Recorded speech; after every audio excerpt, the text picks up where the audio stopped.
नमस्कार दोस्तों, study with Dev channel में आपका स्वागत है। दोस्तों, पिछली वीडियो में हम वायुमंडलीय दाब पर चर्चा कर रहे थे। अब देखते हैं वायु दाब पेटियां कौन कौन सी हैं, इस पे चर्चा करते हैं। तो वायु दाब जो पेटियां हैं ये कैसे उत्पन्न होती हैं, क्या कारण है, तो देखते हैं। जो वायु दाब है पेटियां हैं, उत्पत्ति के क्या कारण हैं। इसकी उत्पत्ति के दो कारण हैं, तापजन्य और गतिजन्य। ये जो तापजन्य है, पहला है विषुवत रेखीय निम्न पेटी तथा ध्रुवीय उच्च दाब पेटी। ये दोनों तापजन्य पेटी के अंतर्गत आती हैं। गतिजन्य में उपोष्ण उच्च दाब पेटी और उपध्रुवीय निम्न दाब पेटी, यानी विषुवत रेखीय निम्न पेटी और ध्रुवीय उच्च दाब पेटी, ये दोनों पेटी तापजन्य पेटी हैं। तथा उपोष्ण उच्च दाब पेटी और उपध्रुवीय निम्न दाब पेटी, ये दोनों गतिजन्य पेटी हैं। तो एक चित्र बना लीजिए। तो देखो, ये 0 डिग्री विषुवत रेखा है, इसे कहते हैं विषुवत रेखी जो निम्न पेटी है। 5 डिग्री तक, यानी 5 डिग्री उत्तर, 5 डिग्री दक्षिण, इसको तापजन्य पेटी कहते हैं। यानी विषुवत रेखीय तापजन्य पेटी। ये दो इतना क्षेत्र है, यहाँ लो प्रेशर है, यह विषुवत रेखा है 0 डिग्री विषुवत भूमध्य रेखा, 5 डिग्री ऊपर 5 डिग्री नीचे, इसे ही विषुवत रेखीय तापजन्य पेटी कहते हैं। इसके बाद ये है 30 से 35 डिग्री, 30 डिग्री अक्षांश, 35 डिग्री अक्षांश। यहाँ हाई प्रेशर है, यहाँ पर हाई प्रेशर है, इसे गतिजन्य पेटी कहते हैं। ये गतिजन्य पेटी है। तो पहले हम तापजन्य पेटी पे देख लेते हैं। तो यहाँ कौन कौन सा है। तो ये जो है लो प्रेशर यहाँ बनता है। इसके बाद यहाँ जो ध्रुवीय उच्च दाब पेटी है, यहाँ हाई प्रेशर, ये भी तापजन्य है, जो 65 डिग्री से ऊपर रहता है। 65 डिग्री से ऊपर धर 35 डिग्री, यह क्षेत्र ध्रुवीय उच्च दाब पेटी है। ध्रुवीय उच्च दाब यानी ध्रुवीय उच्च दाब तापजन्य पेटी, यह क्षेत्र है। यह क्षेत्र, यहाँ हवाएं हाई प्रेशर से लो प्रेशर की तरफ चलती हैं। 60-65 डिग्री यहाँ पर लो प्रेशर है यहाँ। इसके बाद हाई प्रेशर, इसे ही कहते हैं। तो ये लो प्रेशर यहाँ बढ़ रहा है, लो प्रेशर यहाँ बढ़ रहा है। तो हाई प्रेशर यहाँ है, हाई प्रेशर यहाँ, हाई प्रेशर यहाँ, हाई प्रेशर यहाँ। तो दोस्तों, यहाँ लो प्रेशर, जहाँ जहाँ लो प्रेशर बन रहा है, यहाँ तापजन्य पेटी है। तापजन्य पेटी, तापजन्य पेटी, ये तापजन्य पेटी। उसके बाद देखते उपोष्ण उच्च दाब पेटी तथा उपध्रुवीय निम्न दाब पेटी, जो गतिजन्य है। तो हाई प्रेशर जो बन रहा है, पवने जो हाई प्रेशर से लो प्रेशर की तरफ जा रही हैं, तो यह गतिजन्य पेटी है, यानी उपोष्ण उच्च दाब पेटी है। ये उपोष्ण उच्च दाब पेटी ये भी है, ये भी उपोष्ण उच्च दाब पेटी है। ये पछुआ पवने चलती, जो हाई प्रेशर से लो प्रेशर की तरफ चलती हैं, इसको पछुआ पवने कहते हैं। और इधर दक्षिण ध्रुव में जो हाई प्रेशर से लो प्रेशर की तरफ चल रही हैं, इसको व्यापारिक पवने कहते हैं। इधर चलते हैं, ये भी व्यापारिक पवने हैं। ये क्या है, ये उपोष्ण उच्च दाब पेटी है, ये उपोष्ण उच्च दाब पेटी है। और ये उपध्रुवीय निम्न दाब पेटी है, उपध्रुवीय निम्न दाब पेटी है, गतिजन्य पेटी है। दोस्तों, ये 4 पेटी हमने जो बताया था, तापजन्य और गतिजन्य, यही पेटियाँ हैं, इसी को कहते हैं। और जो ये उपोष्ण उच्च दाब पेटी है 30-35 डिग्री, इसी को अश्व अक्षांश भी कहते हैं। अश्व अक्षांश, इसी को ही कहा जाता है। तो इधर 3 कोष है, 3 कोष का निर्माण हुआ है। ध्रुवीय कोष, ये जो ध्रुवीय क्षेत्र है, इसको ध्रुवीय कोष कहते हैं। और यह है हेडली कोष, जो इधर लो प्रेशर से हाई प्रेशर के बीच में जो 30 से 0 डिग्री से मतलब 5 डिग्री से लेकर के 30-35 डिग्री तक जो पड़ता है पेटी, इसी को ही हेडली कोस कहते हैं। यानी व्यापारिक पौने हैं ये, अस्वच्छ व्यापारिक पौने इधर चलती हैं।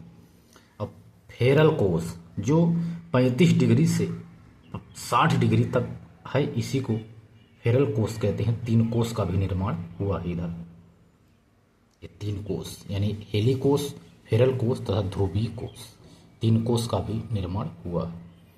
ये हमने वायुदाब पेटियाँ देखा। वायुदाब पेटियाँ 4 प्रकार की हैं, 2 प्रकार की हैं। उत्पत्ति के 2 कारण हैं, तापजन्य, गतिजन्य। तापजन्य में 2 है, विषुवत रेखीय निम्न पेटी, ध्रुवीय उच्च दाब पेटी। गतिजन्य में उपोष्ण उच्च दाब पेटी, उपध्रुवीय निम्न दाब पेटी। तो 4 प्रकार की पेटियाँ हमने देख लिए दोस्तों। अब देखते हैं पवने। पवने क्या हैं, इनका चलना तथा इनके मुड़ने का नियम आदि को हम देखते हैं। तो पवन क्षैतिज रूप से वायु का प्रवाह जो है उसी को ही पवन कहा जाता है। यानी क्षैतिज रूप से वायु का प्रवाह पवन है। यानी हवा उच्च दाब से निम्न दाब की तरफ चलती है। यानी हवाएं उच्च दाब से निम्न दाब की तरफ चलती हैं, हाई प्रेशर से लो प्रेशर की तरफ हवाएं चलती हैं। अब पवन का चलना, यदि पवन का चलना देखा जाए तो इसे दाब प्रवणता कहते हैं। यानी 2 स्थानों के मध्य वायु दाब कम होने की दर को दाब प्रवणता कहते हैं। यानी निम्न दाब की तरफ वायु का प्रवाह होता है तो उच्च दाब की तरफ कम हो जाता है, इसे ही दाब प्रवणता कहते हैं। तो जहाँ वायु दाब कम होने की दर, 2 स्थानों के मध्य वायु दाब कम होने की दर ही दाब प्रवणता कहलाती है। अब देखते हैं पवन के मुड़े का नियम क्या है। जो पवन हवाएं मुड़ती हैं वो किस नियम पर आधारित हैं, इसको देखते हैं। तो देखिए, ये जो ग्लोब है 0 डिग्री है और यहाँ 60 है, यहाँ मान लीजिए 60। तो जो ये लो प्रेशर है, ये हाई प्रेशर, ये लो प्रेशर, ये हाई प्रेशर, ये लो प्रेशर। यानी लो प्रेशर की तरफ हवाएं चलती हैं, यानी हाई प्रेशर से लो प्रेशर की तरफ आ रही हैं। ये हाई प्रेशर से लो प्रेशर की तरफ ऐसे हवाएं चल रही हैं। इधर हाई प्रेशर से लो प्रेशर की तरफ भी चल रही हैं, तो इधर भी चल रही हैं हवाएं। यानी उत्तरी गोलार्ध में दाहिनी तरफ हवाएं मुड़ती हैं तथा दक्षिणी गोलार्ध में बाएं तरफ हवाएं मुड़ती हैं। यानी इसका नियम है, जो पवने हवाएं हैं दक्षिणी गोलार्ध में उत्तर की तरफ बाएं की तरफ मुड़ जाती हैं। देखो दक्षिणी गोलार्ध में हवाएं बाएं तरफ देखो मुड़ गई हैं, क्योंकि हाई प्रेशर लो प्रेशर। और उत्तरी गोलार्ध में देखो दाहिने तरफ मुड़ गई, देखो हाई प्रेशर दाहिने तरफ मुड़ जाती हैं। यह भी एक नियम है। तो पवन के मुड़े का नियम देखते हैं। तो यह हाई प्रेशर से लो प्रेशर की तरफ चलती हैं हवाएं। कोरियालिस बल के कारण, पृथ्वी के घूर्णन के कारण विक्षेपण बल उत्पन्न होता है। यानी कोरियालिस बल जब लगता है तो पृथ्वी के घूर्णन के कारण विक्षेपण बल उत्पन्न होता है। इसी के कारण पवनों की दशा बदल जाती है। कोरियालिस महोदय ने इसे अध्ययन किया था कि इसके कारण पवनों की दशा बदल जाती है। यानी ने बताया उत्तरी गोलार्ध में पवनें अपने दाहिने तरफ मुड़ती हैं और दक्षिणी गोलार्ध में पवनें अपने बाएं तरफ मुड़ जाती हैं। इसी को ही कहते हैं कि यह फेरल का नियम है। इसी को ही फेरल का नियम कहते हैं। 22 वॉयलेट का नियम। यदि कोई व्यक्ति हवा की दिशा में मुंह करके खड़ा हो जाए तो क्या होगा। 22 वॉयलेट का नियम यही कहता है, यदि कोई व्यक्ति हवा की दिशा में मुंह करके खड़ा हो जाए तो वह उत्तरी गोलार्ध में उसके बाईं तरफ लो प्रेशर तथा दाईं तरफ हाई प्रेशर होगा। यानी कोई भी व्यक्ति हवा की दिशा में मुंह करके खड़ा हो जाता है तो उत्तरी गोलार्ध में उसके बाईं तरफ लो प्रेशर तथा दाईं तरफ हाई प्रेशर होगा। दक्षिणी गोलार्ध में इसके विपरीत होगा। यानी दक्षिणी गोलार्ध में कोई व्यक्ति हवा की दिशा में मुंह करके खड़ा हो जाता है तो दक्षिणी गोलार्ध में उसके बाईं तरफ हाई प्रेशर तथा दाहिने तरफ लो प्रेशर होगा। इसका विपरीत होगा। दक्षिणी गोलार्ध में दाएं तरफ लो प्रेशर, उत्तरी गोलार्ध में बाएं तरफ लो प्रेशर। तो यही है। तो कोरियलिस बल विषुवत रेखा पर न्यूनतम और ध्रुवों पर सबसे अधिकतम होता है। यानी कोरियलिस बल देखा जाए तो विषुवत रेखा पर 0 डिग्री पर न्यूनतम होता है, कम होता है, लेकिन ध्रुवों पर बहुत अधिक हो जाता है। तो पौने के मुड़ने का नियम देखा दोस्तों। और भी पौने के बारे में देख लेते हैं क्या कहता है पौनों को। पौने कई प्रकार की होती हैं, जैसे प्रचलित पौने, सामयिक पौने, क्षेत्रीय पौने। प्रचलित जो पौने हैं अस्थायी होती हैं, पूरे वर्ष अस्थायी होती हैं। जो सामयिक पौने हैं समय के अनुसार 6 माह में अपनी दिशा बदल लेती हैं। कुछ क्षेत्रीय पौने होती हैं, इधर उधर चलती हैं। तो प्रचलित पौने देखते हैं जिसे अस्थायी पौने कहते हैं, यानी ग्रही पौने। ये पूरे वर्ष चलती हैं। जो प्रचलित पौने हैं पूरे वर्ष चलती हैं। यदि प्रकार देखा जाए तो इनके कई प्रकार हैं, यानी व्यापारिक पौने, सनमार्गी या पूर्वी पौने इन्हीं को कहते हैं। इनका नाम है सनमार्गी या पूर्वी पौने। तो पहला है व्यापारिक पौने, दूसरा पछुआ पौने, तीसरा ध्रुवी पौने। ये सभी प्रचलित पौने हैं जो पूरे वर्ष चलती रहती हैं। पछुआ हो, ध्रुवी हो, व्यापारिक हो, तीनों हवाएं पूरे वर्ष चलती रहती है।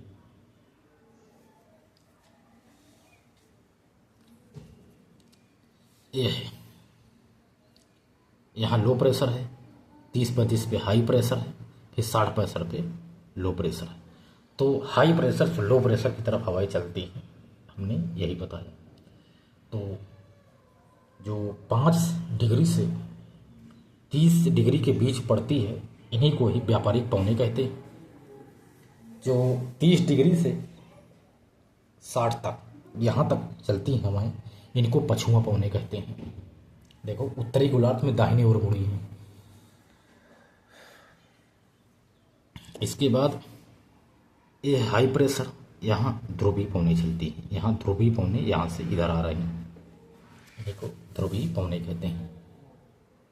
जो इधर देखो उत्तरी गोलार्ध में देखो दाहिने तरफ हमें मुड़ती हैं। देखो हाई प्रेशर से इधर मुड़ी है, दाहिने मुड़ी है। यदि आप इसको उल्टा करके यहाँ पर खड़े होकर देखिए तो दाहिने तरफ मुड़ी है। देखो इधर मुँह करिए, देखो दाहिने मुड़ी है, दाहिने मुड़ी। तो हाई प्रेशर से लो प्रेशर चल रही हवाएं। इसको यहाँ खड़े होकर देखना, इधर मुँह करोगे देखो दाहिने मुड़ी है, अगर इधर मुँह करोगे देखो यह दाहिने मुड़ी है, यानी दाएं मुड़ जाते हैं। तो व्यापारिक प्रचलित पौने में देखा व्यापारिक पौने, पछुआ पौने तथा ध्रुवी पौने, तीनों यही पौने हैं। तो व्यापारिक पौनों को क्या क्या कहते हैं, यानी व्यापारी पौने को कहते हैं ये सनमार्गी पौने, यानी जो ये सनमार्गी पौने हैं। उत्पत्ति दोनों गोलार्धों में उच्च दाब पेटी से इनका होता है और विषुवत रेखीय निम्न दाब पेटी की तरफ ही चलती हैं, निम्न दाब पेटी की तरफ चलती हैं। कोरियालिस बल के कारण उत्तरी गोलार्ध में अपने दाहिने तरफ तथा दक्षिणी गोलार्ध में अपने बाईं तरफ मुड़ जाती है। ये व्यापारिक पौने हैं। पछुआ पौने देखते हैं, इनकी उत्पत्ति या मुड़ना ये भी कोरियलिस बल के कारण है। दक्षिणी गोलार्ध में अधिक महासागर होने के कारण पछुआ पौने बहुत तेज से चलती हैं। इनके 3 क्षेत्रीय नाम भी है, जिसको कहते हैं क्षेत्रीय पौने। यानी दक्षिणी गोलार्ध में महासागर के कारण अधिक महासागर, दक्षिण गोलार्ध में अधिक महासागर है, इसलिए यहाँ हवाएं तेजी से चलती हैं। पछुआ पौने बहुत तेज चलती हैं। इनकी 3 क्षेत्रीय नाम है, जैसे 40 डिग्री पर गरजती चालीसा नाम दिया गया है, 50 डिग्री पर भयानक पचासा कहते हैं, और 60 डिग्री पर चीखती साठा का नाम दिया गया है। इनका 3 नाम है, 40 डिग्री पर गरजती चालीसा, 50 डिग्री पर भयानक पचासा, 60 डिग्री पर चीखती साठा, इन पौनों का नाम है। ये पछुआ पौने हैं, 2 जो दक्षिणी गोलार्ध में चलती हैं, यही पौने इनका नाम है। इसके बाद देखते हैं पछुआ पौने जब टकराती हैं तो इनसे बरसात होती है। बहुत तरह से बरसात होती है जो पशु पक्षी टकराती हैं। ध्रुवीय पवनें देख लेते हैं। ये ठंडी हवाएं हैं, ध्रुवों से चलती हैं, इन्हीं को ध्रुवीय हवाएं कहते हैं। कुछ हैं, आपको एक क्वेश्चन है, भू विक्षेपी पवन क्या है, जो 3 से 4 किलोमीटर धरातल से जाने पर चलती हैं। तो आपको कमेंट में बताना है दोस्तों, भू विक्षेपी पवन क्या है, भू विक्षेपी पवन क्या है, आप इसको जरूर बताइए दोस्तों। तो दोस्तों इसके बाद अगली क्लास में, तो दोस्तों मिलते हैं और बेहतरीन क्लास में, तब तक के लिए धन्यवाद।